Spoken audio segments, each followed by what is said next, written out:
Assalamualaikum warahmatullahi wabarakatuh. Anak-anak, apa kabar hari ini? Baik, semoga sehat selalu ya. Hari ini kita akan belajar tentang sistem peredaran darah pada manusia. Pada materi ini kita akan belajar tentang darah, pembuluh darah, mekanisme pembuluh darah, dan gangguan pada sistem peredaran darah pada manusia. Pertama kita bahas tentang darah. Komponen penyusun darah ada dua jenis, yaitu ada yang cair dan ada yang padat. Yang cair disebut plasma darah untuk mengedarkan sari makanan, hormon, antibodi, dan zat sisa metabolisme. Sedangkan komponen yang padat dikenal dengan nama sel darah. Ada tiga jenis sel darah, yaitu yang pertama eritrosit atau sel darah merah, leukosit atau sel darah putih, dan trombosit atau keping darah. Eritrosit atau sel darah merah bentuknya bulat atau cekung di bagian tengah, atau disebut juga dengan bin konkav. Memiliki hemoglobin yang dapat membuat darah kita berwarna merah. Tidak mempunyai inti sel, jumlahnya 4-5 juta milimeter kubik darah. Dibentuk pada sumsum merah tulang, umurnya sekitar 120 hari. Setelah itu akan dihancurkan oleh hati dan limfa. Dan fungsi sel darah merah adalah untuk mengedarkan oksigen, juga karbon dioksida. Pada peredaran darah putih atau leukosit, bentuknya tidak tetap karena memiliki banyak jenis, memiliki inti sel dan jumlahnya sekitar 8.000 per milimeter kubik darah. Dibentuk pada kelenjar limfa dan berfungsi melindungi tubuh dari infeksi kuman.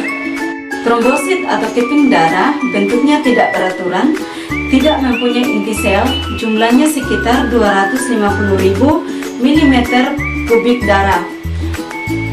Dibentuk pada sumsum tulang, berperan untuk pembekuan darah atau menutupi luka. Jika di bagian tubuh kita ada yang terluka, maka trombosit langsung bekerja. Cara kerjanya adalah dengan memecahkan diri sendirinya, sehingga akan mengeluarkan enzim trombokinase atau tromboplastin. Dengan adanya enzim tersebut dan dibantu dengan vitamin K dan ion kalsium, dapat mengubah protombin menjadi trombin.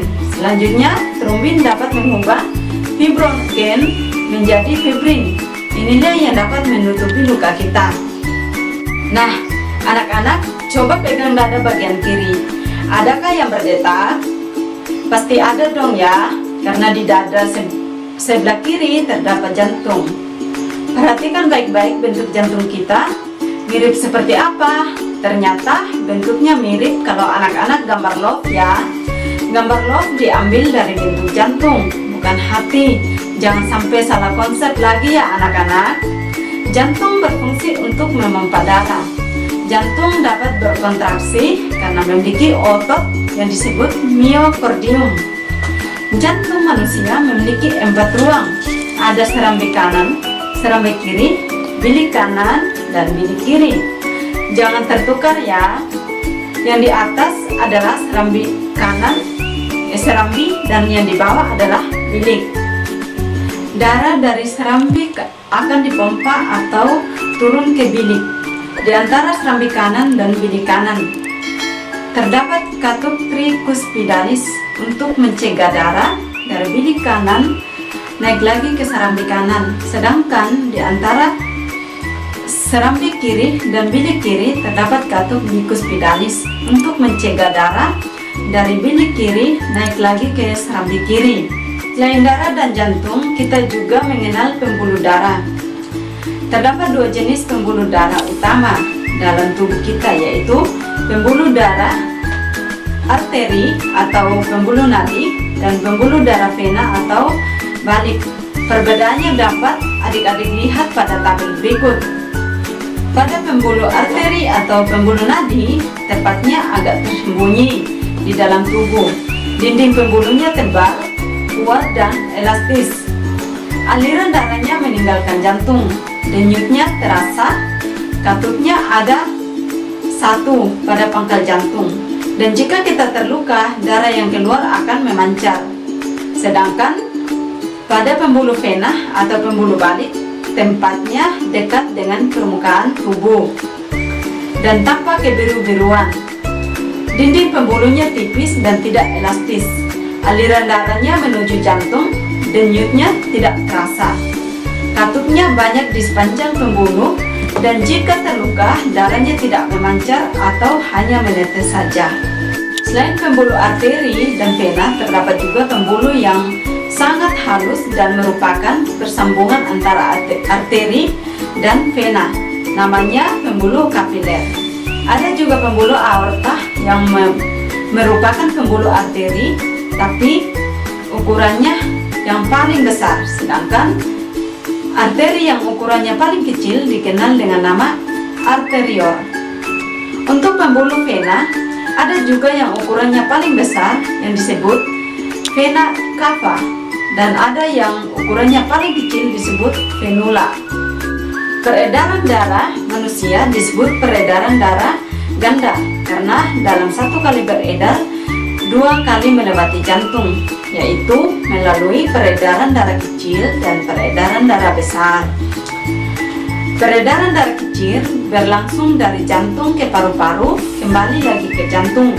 Karena alirannya singkat, maka disebut peredaran darah kecil. Sedangkan peredaran darah besar berlangsung dari jantung ke seluruh tubuh dan kembali lagi ke jantung. Untuk darah kecil, darahnya mengalir dari serambi kanan jantung, bilik kanan jantung, selanjutnya dibawa oleh pembuluh darah arteri pulmonalis menuju paru-paru, kemudian disalurkan lagi ke pembuluh darah vena pulmonalis ke bagian serambi kiri jantung. Sedangkan pada pembuluh darah besar, darah akan dipompa dari serambi kiri jantung menuju ke bilik kiri jantung, kemudian darah akan dibawa oleh pembuluh darah aorta menuju ke seluruh tubuh. Nah, di pertengahan terdapat pembuluh kapiler, fungsinya untuk sebagai tempat pertukaran antara oksigen dan karbon dioksida. Selanjutnya darah akan dibawa melalui pembuluh darah vena menuju ke serambi kanan jantung. Beberapa gangguan atau penyakit pada sistem peredaran darah antara lain ada penyakit jantung koroner dan stroke, yang dua-duanya akibat penyumbatan pembuluh darah. Hanya saja untuk penyakit jantung koroner terjadi penyumbatan pembuluh darah di sekitar jantung, sedangkan penyakit stroke terjadi penyumbatan di sekitar otak. Nah, selanjutnya ada penyakit varises akibat pelebaran pembuluh vena di sekitar kaki. Selanjutnya ada penyakit anemia disebabkan karena kekurangan hemoglobin atau sel darah merah. Dan ada penyakit hipertensi atau tekanan darah tinggi dan hipotensi tekanan darah rendah. Baik, video pembelajaran materi sistem peredaran darah pada manusia sampai di sini. Semoga bermanfaat untuk kita semua. Wassalamualaikum